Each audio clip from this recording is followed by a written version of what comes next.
Hello everybody, welcome back to the workshop. So today I'm going to be talking about the beam hammer again. I'm going to be answering a few questions about it.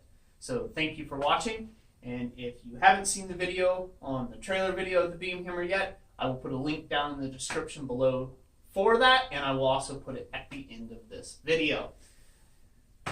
So some of the questions that came up.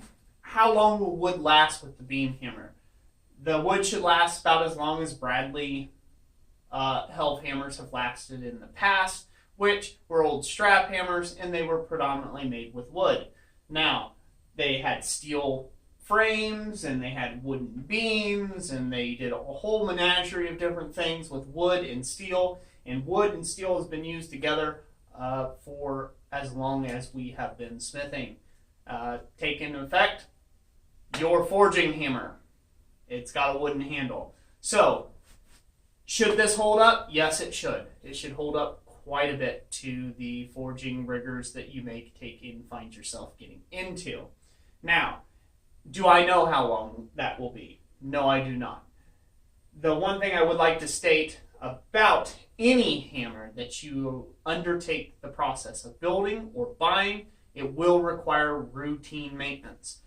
And depending on how well your build skills and quality was when you built this hammer will dictate that timeline between times of service for you. So I hope that I answered that question. One of the other questions that came up was, am I going to do removable dies or do dies that can be interchangeable? No, I am not. I designed this hammer to take and work with tooling, to be putting tooling underneath these dies. So that means working with A, top tooling, and B, spring fullers. So there'll be an additional bracket that I'll be designing here in a few weeks where I will be able to attach a spring fuller mount in here, and you'll be able to do things like closed die forging, open die forging, fullers, different spring fuller dies, things like that you will be able to use underneath this hammer.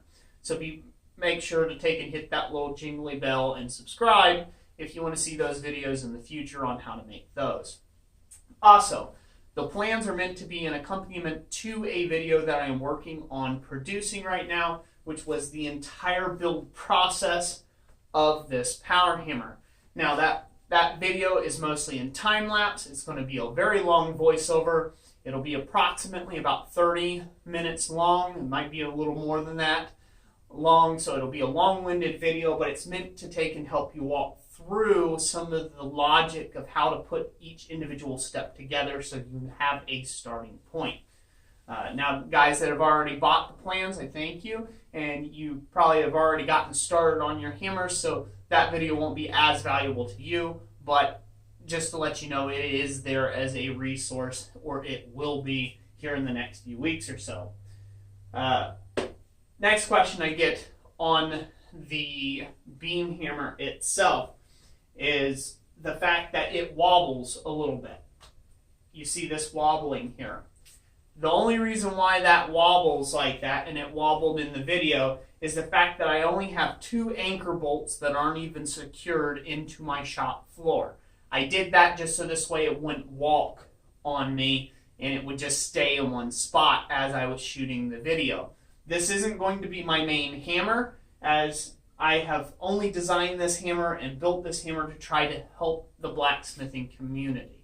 So I have a shop power hammer already. This is actually sitting where my drill press needs to go back at. So I've moved that out for a period of time with the shop, and I hope to take and get that back where it needs to be and get back to normal operation.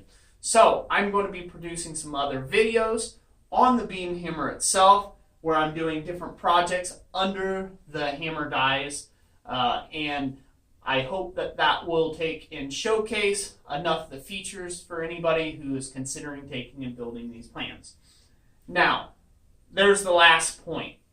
If you're going to buy plans, you need to know right up front what the cost is. And that's one of the questions I get often whenever I put out a pair of power hammer plans. What is the cost to build a power hammer like this. The cost to take and build a power hammer like this is between $400 and $800. Now, why do I say that? I do not know what type of motor you'll use. I don't know what type of pulleys. I don't know what type of wood you'll use. I don't know what you get charged in your own personal location or place on the continent or in the globe of things. I don't know how much your electrical wiring will be in your specific location. And so therefore, all those things are factors that I cannot factor in for you.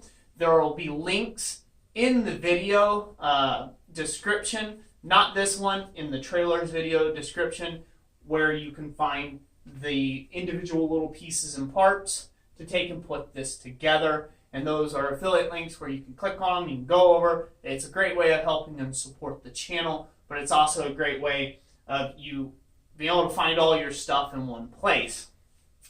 Last point I'll make. I was asked if I would make up a document where I get all the bolts and nuts and fittings and everything of that all laid out and put on a sheet. I will not probably be doing that as a document, as I do not understand whether that will work very well, or I do not know whether that will work very well. I understand it probably won't. I do not know whether that'll work very well for people who are all the way clear on the other side of the globe using and converting to metric. I'm not sure what you'll be getting for your pellet block bearings or what you're getting on that side of the globe for exact dimensions and specifics. So the last thing I would hate to have to do is for you to take and order a whole bunch of bolts and none of them fit any of the fittings that you decide to take an order for your own power hammer build. So, it's standard bolts. If you buy pellet block bearings, they should have a bolt hole size or dimension that you need to take and bolt that together. And using the plans, you can surmise the rest from there. This build's already taken me about a month to complete to get all this figured out and writing plans and shooting the YouTube video and all that together. It's taken me about a month to complete, and I've had a slew of extra bolts and fittings myself, so I'm not into investing any more time in that way into this particular build. I have other things on the go that I would like to get into. So hopefully that'll answer all the questions. Sorry if this is a little bit longer-winded video. If you have any other questions, chuck them down in the comments section down below. If you know of anything that you would like me to talk about next on the beam hammer, just let me know down there in the comments section down below. So once again, thank you all for watching this video.